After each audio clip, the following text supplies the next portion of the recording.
আপনি কি কাজ শুরু করেন কিন্তু 5 মিনিট পরেই মোবাইল খুলে ফেলেন? দিনের শেষে মনে হয় সারাদিন ব্যস্ত ছিলাম, তবু কিছুই হলো না। সমস্যা আপনার বুদ্ধি বা ইচ্ছাশক্তি নয়, সমস্যা হলো ফোকাস।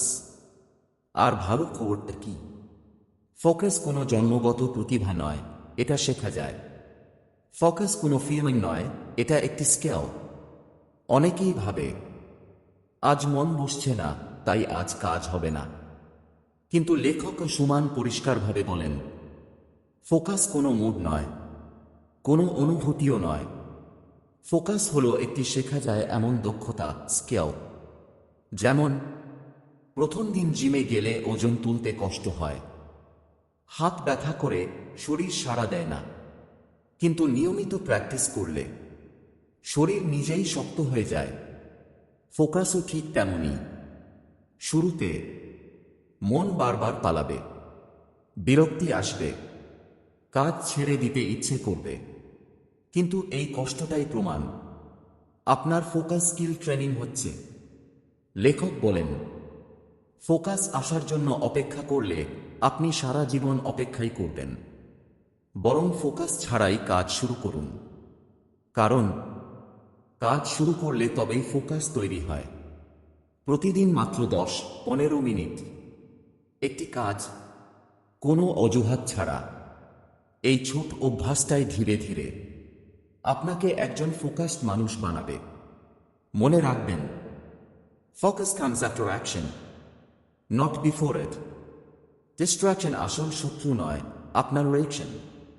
অনেকেই মনে করে আমার ফোকাস নেই, কারণ আমার চারপাশে খুব বেশি distraction, mobile, notification, social media, মানুষের কথা, সবকিছুকেই আমরা দোষ দিই। কিন্তু সুমান খুব স্পষ্টভাবে বলেন, ডিস্ট্রাকশন আসল সমস্যা নয়, আসল সমস্যা হলো আপনার রিঅ্যাকশন। কারণ সত্যিটা হলো, এই আধুনিক যুগে ডিস্ট্রাকশন থাকবেই। মোবাইল থাকবে, নোটিফিকেশন আসবে, মন বারবার অন্যদিকে যেতে চাইবে। আপনি যদি অপেক্ষা করেন এমন একটা দিনের জন্য যেদিন কোনো ডিস্ট্রাকশন থাকবে না, তাহলে সেই দিন আর কোনোদিনই আসবে না। লেখক তাই প্রশ্নটা বদলে দেন, ডিস্ট্রাকশন আসবে কি না এটা প্রশ্ন নয়, প্রশ্ন হলো ডিস্ট্রাকশন এলে আপনি কি করবেন। প্রতিবার ফোনের স্ক্রিন জ্বলে উঠলেই যদি আপনি তাকান, প্রতিবার একটু বিরক্তি বা একঘেয়েমি এলেই যদি কাজ ছেড়ে দেন, তাহলেই ধীরে ধীরে আপনার ব্রেন শিখে যায় কাজ মানে পালানোর সুযোগ, মনোযোগ মানে কষ্ট। আর এই শেখাটাই ফোকাস ধ্বংস করে দেয়।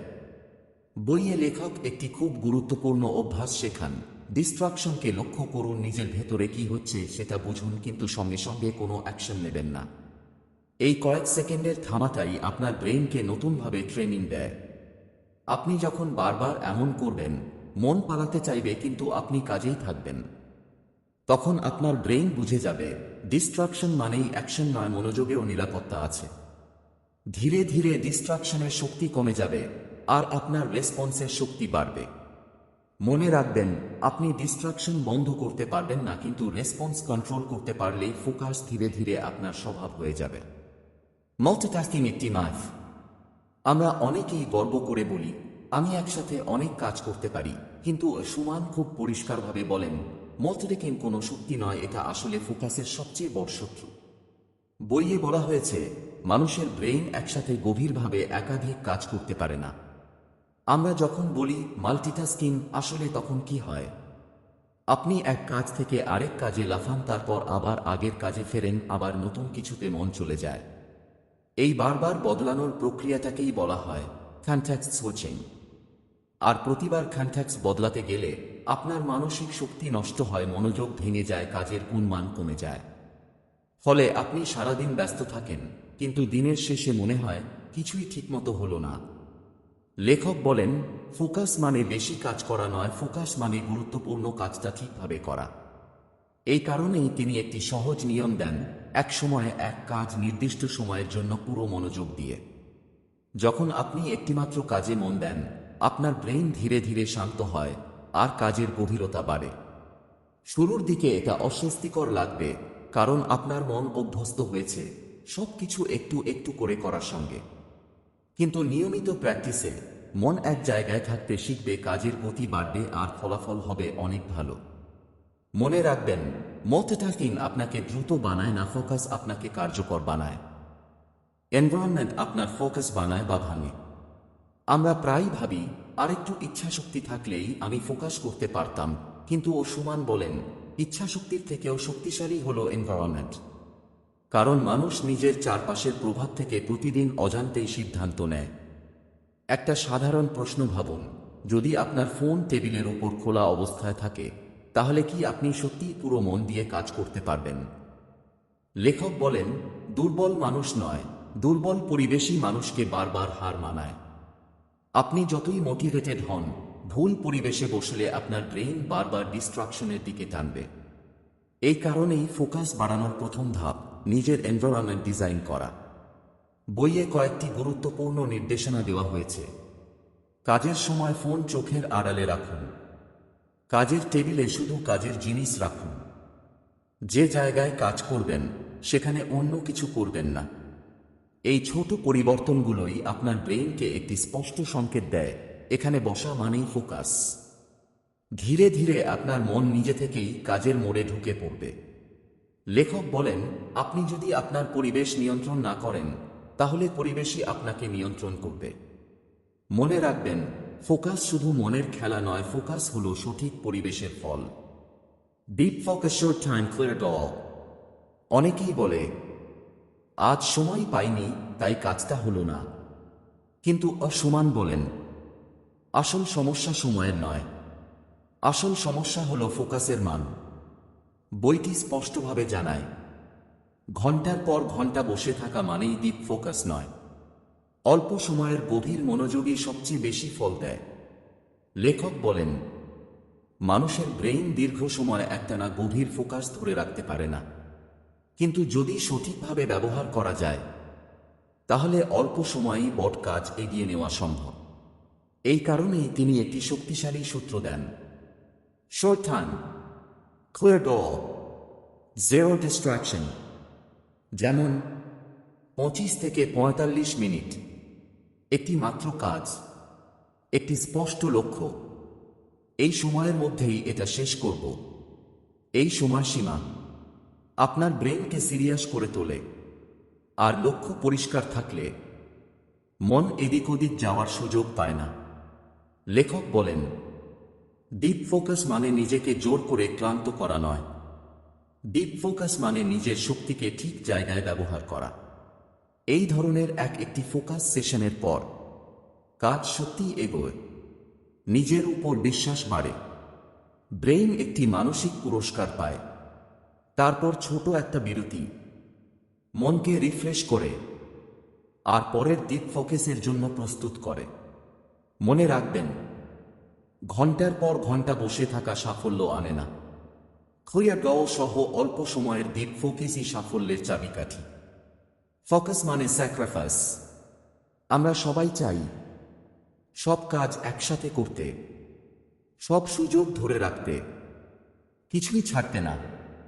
কিন্তু অসমান খুব কঠিন একটা সত্য বলেন, ফোকাস মানেই কিছু জিনিস ছেড়ে দেওয়া। ফোকাস মানে এটা নয় যে আপনি আরো বেশি করবেন। ফোকাস মানে হলো আপনি সচেতনভাবে ঠিক করবেন এখন কোন জিনিসটা করবেন না। লেখক বলেন, আপনি যদি সবকিছুকে গুরুত্ব দেন, তাহলে আসলে কোনো কিছুতেই আপনি ফোকাস দিতে পারবেন না। কারণ আপনার সময়, শক্তি আর মনোযোগ সবই সীমিত। ফোকাসড মানুষ আর আনফোকাসড মানুষের পার্থক্য একটাই, ফোকাসড মানুষ না বলতে পারে, না বলে অপ্রয়োজনীয় স্ক্রোলিংকে, সব মেসেজের সাথে সাথে রিপ্লাই দেওয়াকে, সব অনুরোধে রাজি হয়ে যাওয়াকে। এই না বলাটাই আপনার সবচেয়ে গুরুত্বপূর্ণ কাজের জন্য জায়গা তৈরি করে। লেখক বলেন, আপনি যখন একটি কাজ বেছে নেন, তখন বাকি সব কাজ আপাতত ত্যাগ করতে হয়। এটা কঠিন, কারণ তাতে ফমো আসে, ভয় আসে, আমি কিছু মিস করছি না তো। কিন্তু সত্যটা হলো, আপনি যদি আজ গুরুত্বপূর্ণ কাজটা মিস করেন, তাহলে কাল ফলাফলটাই মিস করবেন। ফোকাস মানে ত্যাগ, আর এই ত্যাগটাই ভবিষ্যতে আপনাকে এগিয়ে দেয়। মনে রাখবেন, ফোকাস মানে সব পাওয়া নয়, ফোকাস মানে সঠিক জিনিসটা বেছে নেওয়া। Consistency builds focus. ফোকাস একদিনে আসে না, কোনো মুহূর্তের ম্যাজিক নয়। আর সুমান বলেন, ফোকাস হলো একটি স্কিল যা রোজ অনুশীলনের মাধ্যমে গড়ে ওঠে। প্রতিদিন সামান্য হলেও মনোযোগ দিয়ে কাজ করলে ধীরে ধীরে আপনার ব্রেন শিখতে শুরু করে কিভাবে মনোযোগ ধরে রাখা যায়, কিভাবে ডিস্ট্রাকশন এড়ানো যায়। লেখক একটি শক্তিশালী কৌশল শেয়ার করেন। প্রতিদিন একটি নির্দিষ্ট সময় শুধু এক কাজের জন্য বরাদ্দ করুন। অন্য সবকিছু পাশের দিকে সরিয়ে দিন। কোনো অজুহাত ছাড়া ফোকাসড কাজ করুন। প্রথম দিকে এটা কষ্টকর মনে হতে পারে, কারণ আপনার মন অভ্যস্ত নয়।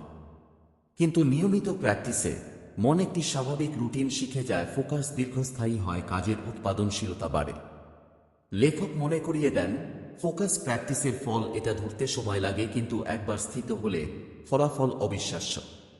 মনে রাখবেন, ফোকাস একদিনের মুড নয়, রোজকার অভ্যাস এবং নিয়মিত প্র্যাকটিসেই ফোকাস আসে। ব্রেকস অ্যান্ড রেস্ট এনহ্যান্স ফোকাস। আমরা প্রায়ই মনে করি যত বেশি সময় কাজ করব তত দ্রুত সাফল্য আসবে। কিন্তু সুমান বলেন, বিরতি ও পর্যাপ্ত বিশ্রাম ছাড়া ফোকাস দীর্ঘস্থায়ী হয় না। ফোকাস একটি মানসিক শক্তি, এবং শক্তি ব্যবহার করা মানে শারীরিক বা মানসিক শক্তির খরচ। প্রতিনিয়ত গভীরভাবে কাজ করলে ব্রেইন ক্লান্ত হয়ে যায়, মনোযোগ কমে যায়। লেখক নির্দেশ দেন, কাজের মাঝে ছোট বিরতি নিন। 5-10 মিনিট হাঁটুন বা শ্বাস প্রশ্বাসের ব্যায়াম করুন। পর্যাপ্ত ঘুম নিশ্চিত করুন। এই ছোট বিরতিগুলো ব্রেইনকে রিফ্রেশ করে, মনোযোগ পুনঃস্থাপন করে, আর পরবর্তী ডিপ ফোকাস সেশনের জন্য প্রস্তুত করে। লেখক আরও বলেন, বিরতি নিলে কাজের মান এবং উৎপাদনশীলতা উভয়ই বৃদ্ধি পায়। ক্লান্ত ব্রেইন আর কোনো নতুন তথ্য বা কাজকে গ্রহণ করতে পারবে না। মনে রাখবেন, দীর্ঘমেয়াদী ফোকাস মানে শুধু দীর্ঘ সময় বসা নয়, বিরতি এবং বিশ্রামের মাধ্যমে ফোকাসের শক্তি বৃদ্ধি করা। Self awareness strengthens focus. Focus বাড়ানোর আরেকটি গুরুত্বপূর্ণ দিক হল সেলফ অ্যাওয়ারনেস, অর্থাৎ নিজের অবস্থা, শক্তি এবং দুর্বলতা বোঝা। আর সুমান বলেন, আপনার মন কোথায় লেগে যায়, কোন পরিস্থিতিতে আপনি সহজে বিভ্রান্ত হন, এইসব বোঝার ক্ষমতাই আপনাকে দীর্ঘমেয়াদী ফোকাস তৈরি করতে সাহায্য করে। লেখক শেখান, প্রতিদিন 5 মিনিট নিজেকে অবজার্ভ করুন।